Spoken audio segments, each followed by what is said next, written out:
bahwa setiap tahun tuh langsung ditransfer dari pusat. Pusat sedang mengembangkan sistem seperti itu sehingga silpa yang di pusat maupun daerah tidak akan berlebihan lagi.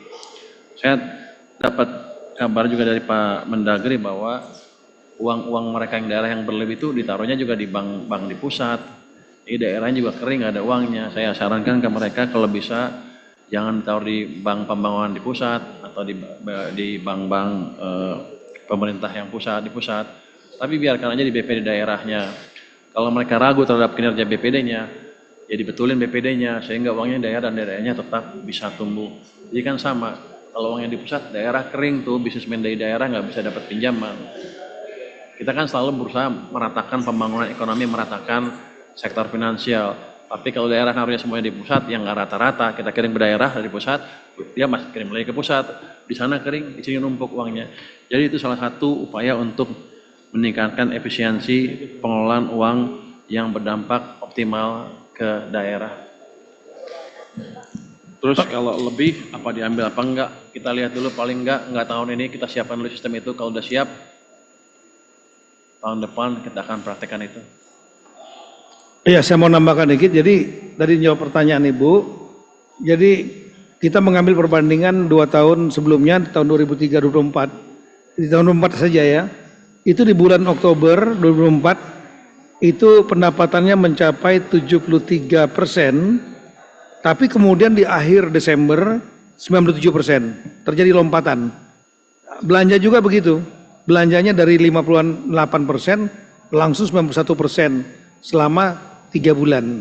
Nah ini kita data September 70% lebih pendapatan. Jadi lebih tinggi daripada bulan September tahun 2024. Tapi bisa mencapai 97%. Jadi kita tentu mengharapkan, kami ya bekerja keras pasti tiap bulan untuk mendorong teman-teman kepala daerah supaya mereka meningkatkan pendapatannya seperti skenario tahun lalu. Nah untuk belanjanya di tahun 2024 itu 58% Oktober, sementara sekarang September 56%. Tapi bisa belanjanya mencapai target akhir di tahun 2024 31 Desember 91%. Nah kami bekerja keras lagi nanti untuk mendorong teman-teman daerah yang sekarang mencapai sudah 56%. Kita harapkan nanti akhir tahun paling enggak 91% juga paling enggak. Saya kira itu. Makasih. Ya Pak, saya Zahwa dari CNBC. Terakhir ya. Ya, saya ingin bertanya tadi terkait Pak Purbaya menjelaskan nanti dana yang untuk ditransfer ke daerah akan ditransfer secara keseluruhan. Apakah itu akan mulai ditransfer tahun ini atau mulai tahun depan? Lalu untuk anggaran yang tahun ini kan rata-rata masih penggunanya 50% mepet dikit gitu Pak. Nah untuk mengejar 2 bulan itu untuk memastikan belanja di daerah itu produktif akan seperti apa dari Kementerian Keuangan dan dari Kementerian Dalam Negeri? Sekian, terima kasih. Sistem yang tadi saya kembangkan itu kita akan menerbitkan semacam surat utang jangka pendek sehingga bisa untuk likuiditas jangka pendek ya. Jadi kita tidak tergantung ke surat utang jangka panjang untuk mengenai likuiditas. Tapi yang jelas kita pastikan nanti sistemnya sedemikian cepat sehingga minggu pertama setiap tahun itu sudah ada keluar dari uang dari pusat ke daerah. Jadi daerah nggak usah numpuk uang terlalu banyak. Itu utamanya. Tapi kan untuk tahun ini masih belum siap lah. Kita siapkan nanti harusnya tahun depan udah siap ya. Nanti pas akhir tahun depan kalau ada yang lebih baru kita ambil uangnya. Kalau sekarang mungkin masih ada ininya ruang untuk leha-leha sedikit lah. Kalau produktif kan selalu diaudit setelah itu kan. Jadi daerah jangan main-main untuk belanjakan uangnya. Nanti ada auditnya. Dan kalau auditnya gagal ya, saya berjanji ke mereka juga kalau 2 triwulan ke depan bisa meningkatkan kinerja dalam hal tata kelola, mungkin kita punya ruang untuk menambah transfer ke daerah lebih besar di paruh kedua tahun depan.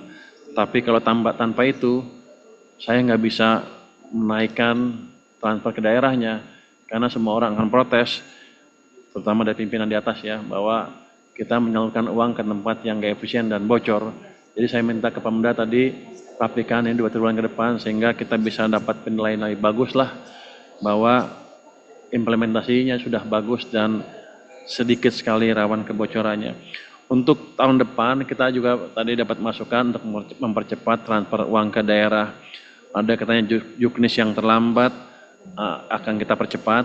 Ada DAK daerah yang sumber dayanya kurang bagus untuk kurang terlatih untuk membuat pola daftar isian segala macam. Kita akan kerahkan KPKN nanti juga dibantu oleh Pemda dan BPK supaya lebih cepat penyalurannya. DBH juga katanya biasanya sering dikirim lambat. Nanti begitu yang udah clear kita kirim di waktu yang tepat. Jadi daerah bisa menggunakan anggarannya dengan optimal. Mungkin itu. Ya, assalamualaikum warahmatullahi wabarakatuh. Udah cukup beliaunya mau jalan.